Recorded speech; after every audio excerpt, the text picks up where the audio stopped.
여러분 안녕하십니까. 자생출란 8월 9월 난관리에 대한 중요성에 대해서 영상을 생강근 출발한 단엽종 3반과 또 서반의 혼재된 모습으로 신화가 올라와서 성장하고 있는 아직은 미개화인 출란을 소개하고 난관리 중요성에 관련해서 8, 9월 달에는 어떻게 조치를 해야 되는지에 대해서 잠깐 설명해 보려고 합니다. 누누이 말씀을 드린 대로 1년 농사는 가을에 달려 있다는 말씀을 드린 적이 있습니다. 그 이유인즉 8월에는 출란의 하이라이트인 꽃을 3월에 피우기 위해서 그 꽃 관리를 8월부터 시작한다는 것입니다. 화분화 시기에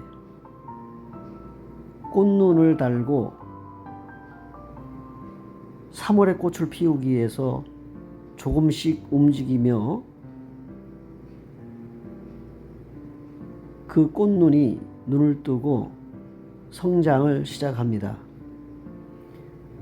10월이 되면 화통을 씌울 만큼 꽃대가 화분 속에서, 즉 벌브의 표토를 올라오기 위해서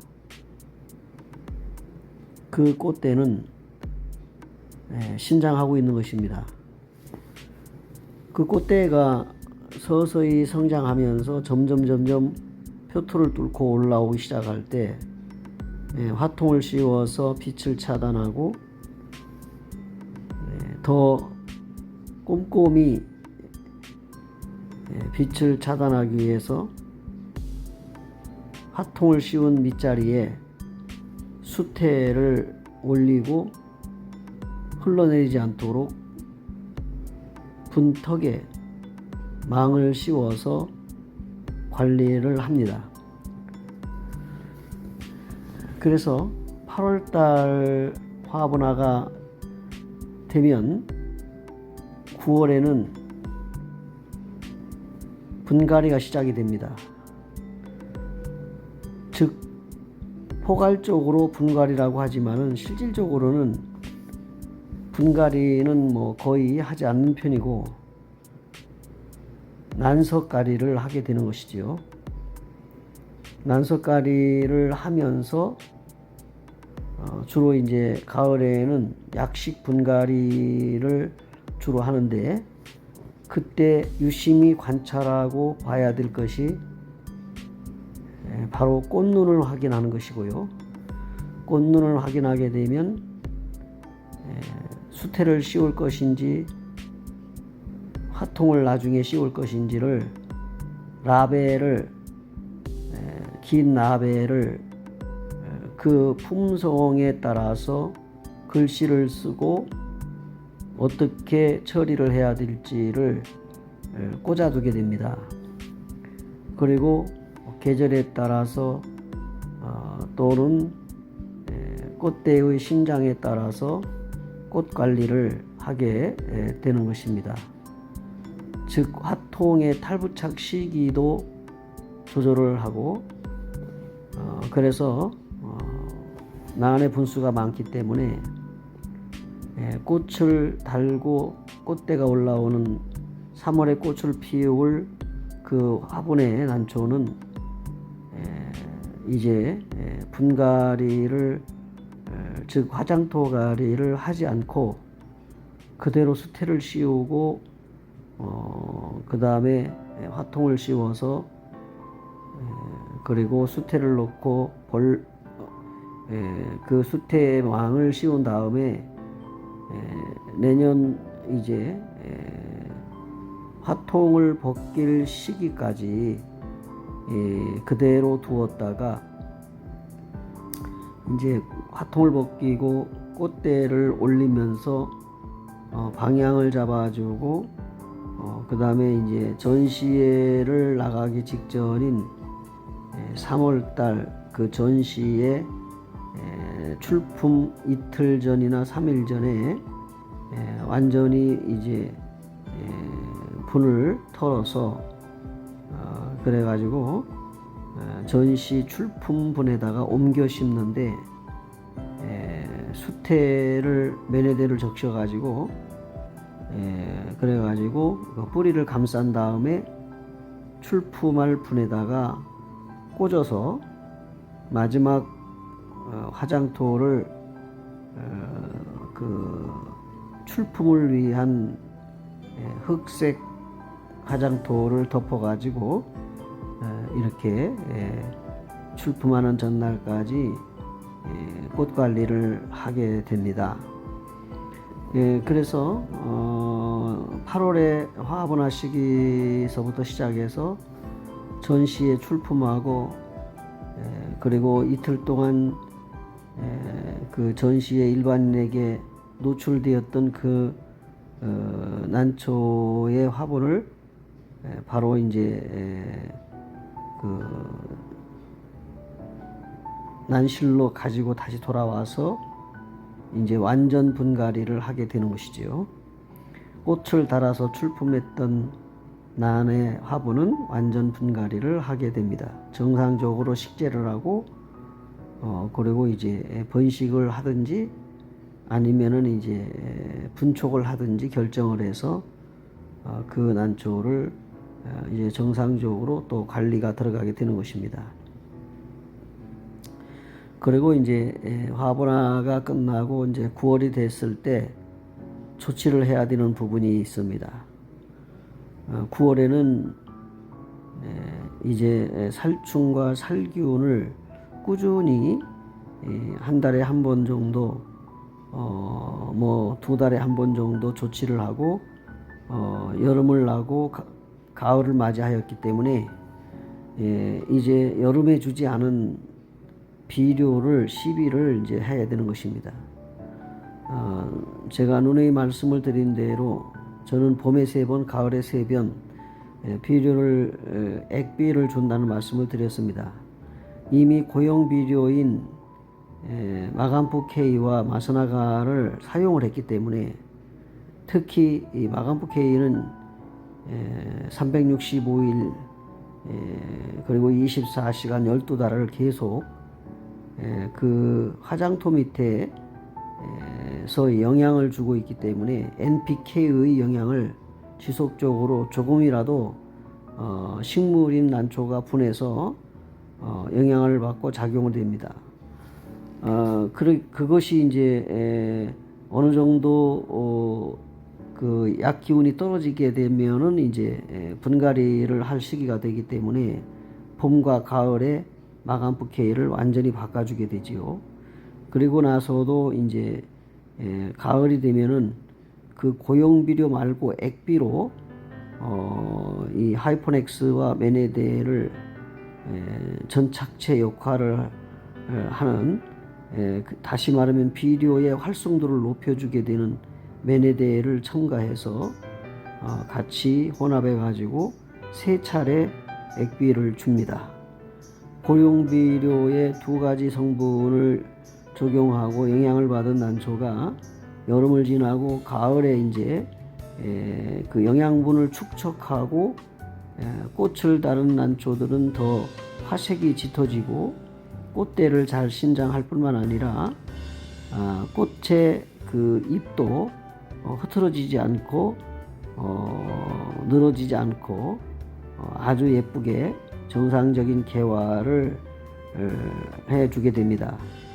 영양 상태가 고르게 적용이 됐을 때 그 식물은 아주 잘 자라게 되는 것입니다. 그 한국 자생출란을 우리가 산채를 다니다 보면은 산에서는 이제 부엽토가 비료 성분의 역할을 하게 되고 비를 통해서 또 이렇게 나뭇가지나 나무잎이 떨어져서 그것이 이제 부엽토가 되고 영양이 축적돼서 난 뿌리가 직립으로 들어가지 아니고 난 뿌리의 그 생장은 그 수직이 아니고 수평으로 이렇게 자라는 것을 우리가 보게 됩니다. 그런데 이제 이것을 산채를 해서 분해 심게 되면 수평이 아니라 수직으로 자라게 되지요. 그 생장이 좀 바뀌는 겁니다. 그러다 보니까 자연 상태에서는 신화도 잘 올리고 건강하게 잘 크는데, 그것을 분에다가 옮겨 심고 때를 따라 조치를 하지 않아주면, 다시 말하면 이제 분갈이라든지 뿌리 관리라든지 또 잎 관리라든지 비료 비배에 관련해서 이런 것들을 조치 안 해주게 되면 그 산채된 난이 건강하게 산채됐다 하더라도 3년에서 5년 안에 거의 문제가 발생을 하게 됩니다. 성장이 멈추거나 그 모촉보다 신화가 잎장수가 적게 나온다거나 잎이 더 활성하지 않고 좁아진다거나 그리고 신장에서도 키가 작아진다거나 이렇게 억제에 관련돼서 축소된다는 것입니다. 그렇기 때문에 점점 퇴화되게 되고 결과적으로는 그 난초는 고사하게 되는 겁니다. 그러나 환경을 잘 갖춰주고 식물이 잘 자랄 수 있는 환경을 말합니다. 난초를 분해 심고 그 자리에 놓고 그 난초가 그 자리에서 잘 자랄 수 있는 봄, 여름, 가을, 겨울의 환경을 적정하게 잘 맞춰주고 통풍을 시키고 햇빛을 주고 또 햇빛을 가릴 때는 또 가려주고 또 온도 관리가 겨울에는 영하로 떨어지지 않도록 해주게 되고, 왜냐하면 자연 상태에서는 영하로 떨어져도 잘 죽지 않지만 분에 올려서 별도로 이렇게 땅과 이 분리된 상태에서 지상에서 이렇게 길러지게 되는 겁니다. 이렇게 되면 그 분이 작기 때문에 또 수시로 물을 주고 관리를 하기 때문에 냉해나 동해가 오게 됩니다. 그래서 영하로 떨어지면 식물은 죽게 됩니다. 분해 심은 식물은 다 죽게 됩니다. 그래서 절대로 이제 산채에서 분해 심은 난초의 화분은 영하로 떨어지지 않도록 관리한다는 겁니다. 그래서 기본적으로 너무 온도가 높게 되면은 식물은 정상적인 그 생장을 하지 못하게 됩니다. 그래서 비료를 너무 지나치게 많이 주는 것도 그렇지만 온도를 너무 높여주게 되면 정상적인 생장 발육을 하지 못하고 지속적으로 그렇게 관리를 하게 되면 잘 성장할 수는 있을지 모르지만 그 난초가 다른 분에게 이동해서 판매나 교환을 통해서 이동을 해가지고 그 구매하신 소유하신 분의 환경에서 자라다 보면은 가운데서 가져가신 그분의 난실에서는 정상적인 난 관리를 하게 되면 그 난초는 오래 가지 못한다는 것입니다. 그래서 요즘에 우리가 늘 말씀을 드리는 것처럼 저는 태양초를 키워냅니다. 다시 말하면 가온하지 않고 자연 그대로 키워서 이렇게 판매합니다. 교환합니다. 이런 말씀을 하시죠. 그와 같이 난초를 잘 관리를 9월에 가을 관리를 잘 하셔야만이 봄에 꽃을 잘 달게 되고 건강한 신화의 생장점이 자마가 형성이 되고 이제 신화가 올라올 때는 모촉보다 더 발전된 모습으로 올라와서 상작으로 이렇게 성장해 가는 것이죠. 잎 넓이라든지 그 다음에 그 신화의 키의 크기라든지 또는 벌브의 형성이라든지 이런 모든 것들이 모촉보다 더 월등하게 잘 나와야 되고 그렇게 성장하는 것이 발전하는 것이고 그 난초는 상당히 건강하다 이렇게 평가를 하게 되는 겁니다.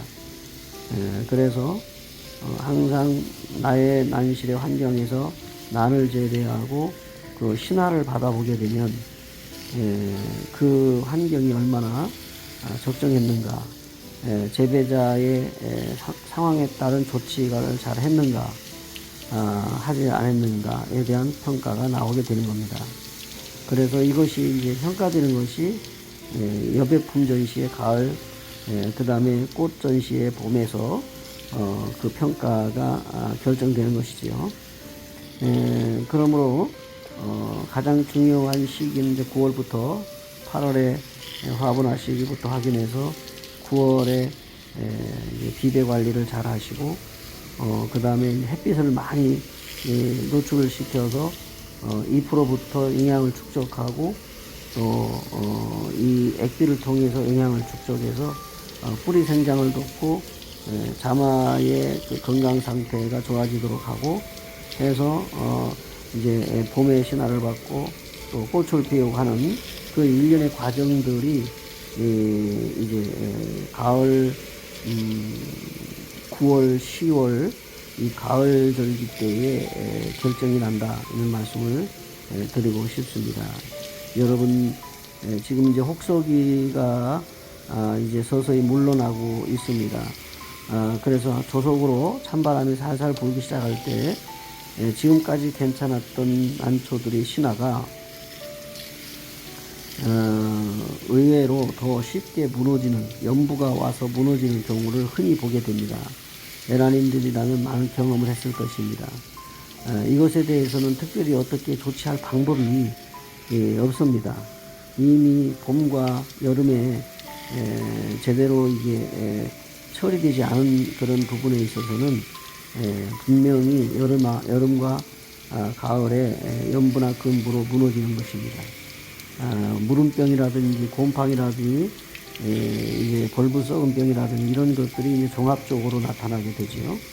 4월, 5월 달에는 이제 잎에 흑점병이라든지 곰팡이들이 극성을 부리게 되고 여름과 가을에는 이제 혹서기를 마치더라도 연부근부로 무너지는 경우가 많습니다. 이렇게 난초의 재배에서 리스크가 너무나 많고 하기 때문에 쉽게 기를 수 있는 부분이 안 되지만 그러나 환경을 맞춰주고 그런 그 생리작용을 잘 알게 되면 때에 따라 조치를 해주는 것으로 많이 예방할 수 있고 건강하게 키울 수 있다는 말씀을 다시 한번 드립니다. 그래서 한국 자생출란의 가장 중요한 시기는 8, 9월이다 말씀을 드리고 가을 절기에 잘 비벼관리를 하셔서 건강하게 난초를 키워내실 수 있기를 바랍니다. 오늘도 끝까지 함께 해주신 여러분께 감사드리고 이렇게 대체적으로 이제 전체적으로 흐름을 따라서 말씀을 드렸습니다. 여러분 건강하시고 가을에도 건강한 난초 끝까지 잘 관리하시기 바라고 좋은 결과 있으시기 바랍니다. 고맙습니다. 감사합니다. 안녕히 계십시오.